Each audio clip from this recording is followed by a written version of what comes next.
Joe Dispenza is one of the biggest names in personal growth, and for good reason, because millions have read his books and used his meditations.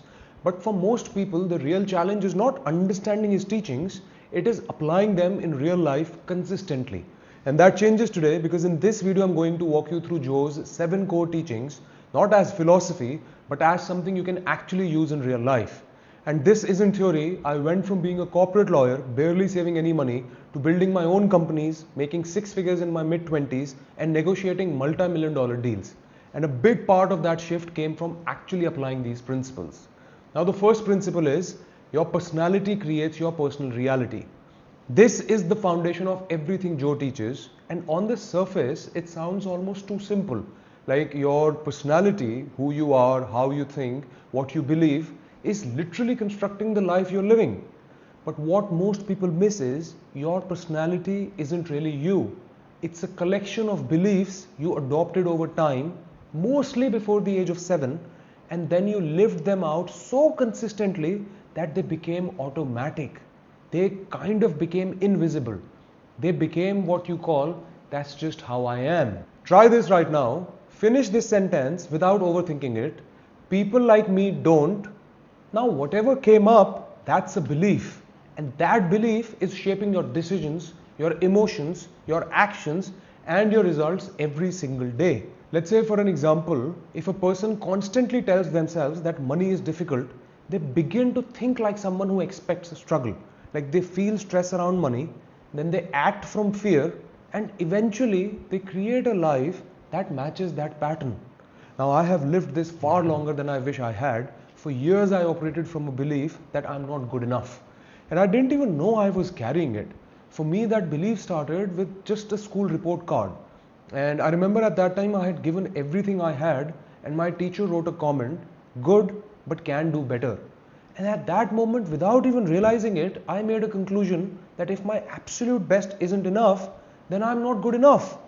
And I carried that belief silently with me for years. It shaped how I worked, how I related to people, how I talked to myself. And here's the part that still gets me, that it was never true.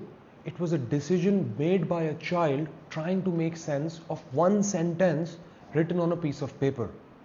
Now, the distinction that changed how I think about this is that a belief is not a fact. It's a decision you made at a point of time, often as a child trying to make sense of the world around you. And because it was a decision, it can be replaced with a new one. Now, simple application for this is pick one area of your life that isn't working the way you want and ask yourself honestly, what do I believe about myself in this area? And then write it down exactly as it sounds in your head. Don't clean it up. Now, where it gets important is the same moment that created your belief could have created a completely different one. For example, if you take my report card, I chose to conclude that I wasn't good enough. But at that time, I could have easily concluded that my teacher sees potential in me that I haven't seen in myself yet. Same words, same moment, but completely different belief and a completely different life could have followed from it. That's the real insight, because the belief was never the only option. It was just the one you chose, and often without realizing you were choosing.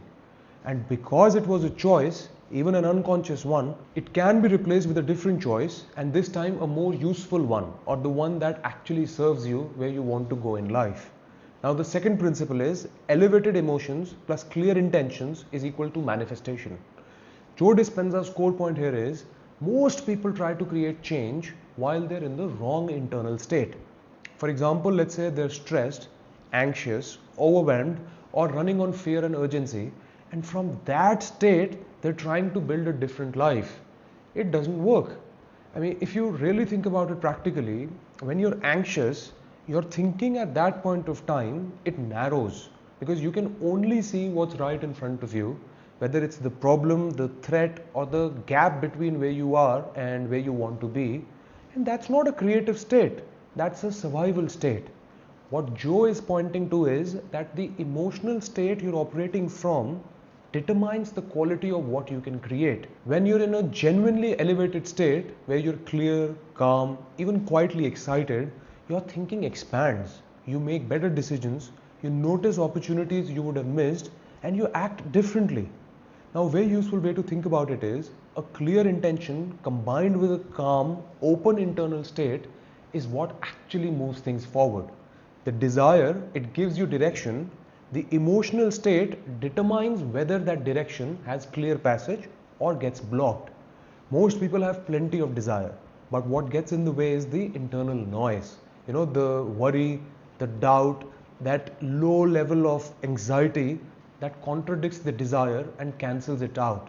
A very simple application for this is, before you sit down to plan, strategize, or make any important decision, just do a quick check-in with yourself and ask yourself, on a scale of 1 to 10, how anxious or stressed am I right now? If you're above a 5, don't plan yet. Take 10 minutes, maybe go for a walk, breathe, do something that genuinely shifts your state, then plan. Because the quality of thinking you bring into a decision, it matters much more than the decision itself.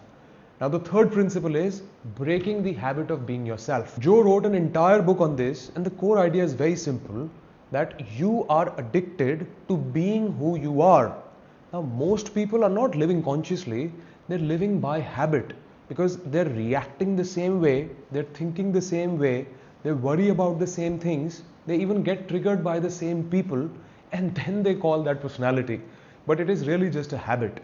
It's like you wake up and without consciously choosing it, you begin running the same mental and emotional software you ran yesterday and the day before and the year before. This is why New Year's resolutions fail. It's why people have breakthroughs in seminars and then they go back to their lives and nothing changes. The insight was real, but the underlying program didn't change. Breaking the habit of being yourself, it means noticing the automatic version of you and not obeying it every time. A very, very simple way to do this is to watch your reactions. For example, when something irritates you or stresses you out or let's say makes you anxious, pause and ask yourself, what am I thinking right now? Because the thought is usually the real issue, not the event. The thought about the event. And once you see that thought clearly, you can choose not to feed it. Now, very simple application for this is, for the next 48 hours, every time you feel a negative emotion, whether it's frustration, anxiety, irritation, resentment, pause for a few seconds and ask, what thought just happened right before this feeling? You're not trying to fix anything yet, you're just becoming the observer instead of the participant. That shift alone is way more powerful than most techniques people spend years trying to master. Let me give you an example from my life. I'm very particular about time. For me, 11 a.m. means 11 a.m. and if someone shows up at let's say 11:10 or 11:20 and doesn't even acknowledge it, something in me just fires up. And it's not just mild irritation, it's like almost disproportionate anger. And for a long time I told myself, that's just who I am. I value punctuality. That's a very good thing. But what was actually happening was, the moment that person walked in late, a thought fired automatically inside of me, which was that people don't respect me, or things never go the way I plan, or maybe I can't even rely on others to get it right. That lateness from the other people did not create that feeling, the thought created it. Those people being late, they just pulled the trigger. The moment I could pause, even for 2 seconds, and say, okay, that thought just showed up, again everything changed, because I wasn't inside the reaction anymore, I was watching it. And the moment you're watching the thought, you're no longer automatically being run by it. You have a choice, and that's the whole game. Now, the fourth principle is become greater than your environment, body, and time. Your environment can pull you into old patterns, your body can crave familiar emotional states, and time can trap you either in the past or the future. This is what Joe means when he talks about becoming greater than your environment, your body, and your time. It's not about ignoring the world around you, it's about not being automatically controlled by it. So every day your surroundings are sending signals to your brain that has been conditioned to respond to it in a very specific way.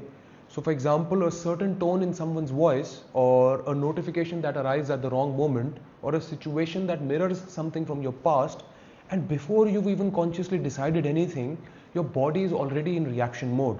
Maybe your chest tightens, or you have these speeding thoughts, or the familiar pull of those old emotional patterns taking over. The difference between someone who stays grounded in those moments and someone who gets swept away is not willpower, It's the ability to notice what's happening before it fully takes over and then deliberately return to the center. One of the most reliable signs that your environment has taken the wheel is a feeling of internal acceleration. Like your mind, it just starts moving faster than the moment actually requires. For instance, you're already in the next problem, or maybe in the next conversation, or the next worst case scenario, while your body is still in the room. That's the signal. And the moment you catch it, you have a choice. When that happens, don't try to think your way back into calm, go physiological instead. Try this: inhale slowly through your nose for a count of 5, and then exhale just slightly longer, maybe 6 or 6.5 counts. You repeat it for a minute or two, as long as it's required for you, because you're not just calming down, you're activating part of your nervous system that's biologically designed to counteract the stress response. It's a deliberate reset and then re-engage from that state. A very simple application of this is, the next time you notice you've been pulled into a reaction mode where your mind is racing or your body is tense or maybe your thoughts are jumping ahead, stop. Don't try to solve anything yet. Use the breathing pattern above, maybe for 2 or 3 minutes, and then ask, what response would I choose here if I were fully in control? Answer that question and then act from there. By the way, if you're finding this useful, I've done a very similar breakdown on Neville Goddard's teachings. The two complement each other in a way I think is worth seeing. I've added the link in the description down below if you want to go through that. Now the fifth principle is moving from survival to creation mode. Survival mode is reactive, creation mode is intentional. In survival mode, everything feels urgent. You're defensive, tense, and focused on what could go wrong. In creation mode, you're calmer, more open, more creative, and even more capable of seeing possibilities. You cannot build a new life very well from constant stress. And why this matters so much is because when you're in survival mode, your thinking, it is being powered by stress chemistry. And stress chemistry is designed for one purpose, which is to manage immediate threats. It's not designed for great decision making or seeing new possibilities or even building anything genuinely new. This is why the hardest working person in the room is not always the one who gets the best results, because hard work from a stressed, reactive state produces a lot of effort but not always a lot of progress. And because from that state you're essentially recycling old patterns under pressure, the solutions that come from there tend to look a lot like whatever you've already tried. The best decisions most people have ever made, they didn't come from grinding, they came from clarity. A moment of calm where the right answer, it became obvious, where the right words just arrived without effort. And that's not luck, that's what a different neurological state makes possible. The question isn't whether you work hard, it's what state you're working from. The very simple application for this is, before anything important or creative or a strategic task, take 2 minutes and ask yourself 3 questions. What am I grateful for right now? Something specific, not generic. What am I genuinely excited about? Even if you have one small thing, write that. And what do I already have that's working? Now these aren't affirmations, they're circuit breakers, because they interrupt the survival chemistry and they shift you just enough to access a different quality of thinking. Now the sixth principle is reconditioning the body to a new mind. The body remembers. That means even if your mind wants something new, your body may still be loyal to the old emotional pattern. For example, let's say your mind wants confidence, but your body may be used to anxiety. Your mind is wanting abundance, but your body may be used to being in tension and lack. This is why people who understand that they need to change still don't change, because the mind gets it, but the body keeps pulling you back. You have to retrain the body, not just convince the mind. Joe Dispenza's method is meditation and visualization, and the reason it works is backed by neuroscience, because the brain genuinely cannot tell the difference between a vividly imagined experience and a real one in terms of neural pathways it builds. So if you spend time every day vividly experiencing the emotional state of your future, like what it really feels like to be financially free, to be healthy, and to be in a relationship that works, your brain starts building the neural architecture for that reality before it physically arrives. Think about a musician who spends years playing the same songs. Their hands move automatically because the pattern is in the body, not just the mind. You can use the same mechanism intentionally to encode new emotional patterns rather than just letting life encode them for you by default. A very simple application for this is pick one area of your life you want to change. Just one area of your life for this. Spend 8 minutes every day sitting and experiencing what it would feel like if that thing were already true. Not visualizing it like a movie, feeling it. The specifics, they matter less than the emotions. Do it consistently for 30 days and watch what shifts. Not just in how you feel, but what you notice, what you do, and what starts showing up. Now the seventh principle is future self visualization and quantum field access. Now before I walk you through this, a quick heads up that Joe explains these concepts using quantum physics, and it can sound highly technical at first.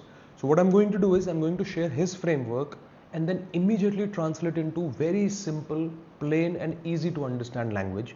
Because the goal over here is not to just get more information and satisfy your intellectual understanding, it's to give you something that you can actually apply.